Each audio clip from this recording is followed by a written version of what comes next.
New at 11, a story that proves when you're down on your luck and you feel helpless, miracles can happen. CBS 6 News viewer Gail Newcomb tells us her heart broke when she saw our story about Gerald Holmes last Sunday. A fire caused by last week's tornado burned the family's home, leaving them without a place to live.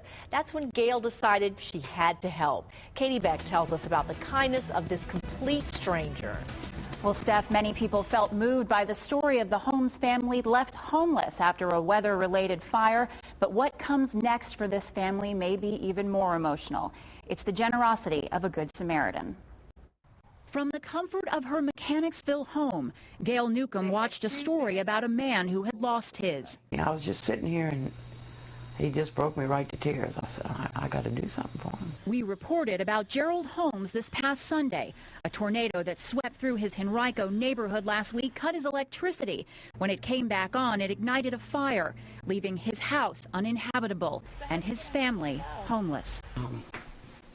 The man was devastated, and he was sitting amongst all this devastation around him.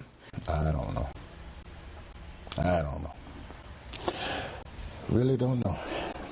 So Newcomb knew exactly what she would do. She called the family and found out from Holmes' wife that he just suffered a minor stroke. And that they had lost everything, and she told me Mr. Holmes was in the hospital. And I said, well, where are you? She found Mrs. Holmes and gave her $1,000 to help them secure a rental home. Overwhelmed. I mean, overwhelmed. From the diner next to the Days Inn where his family is still living, Holmes is almost again moved to tears. There's a lot of good people out there. There's a lot of good hearts out there, a lot of good souls, you know. I know one. Holmes still hasn't met Newcomb, but now that he's out of the hospital and hopefully soon out of a hotel, he plans to.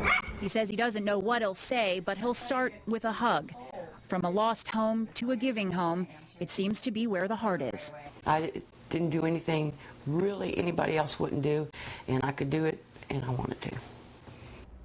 Now, the American Red Cross put the homes up and extended their hotel stay. Additionally, the International Association of Black Professional Firefighters has paid for 2 more nights and plans to give them more financial help. The homes are now on the hunt for a rental home. They hope to leave the hotel Saturday with somewhere permanent to live.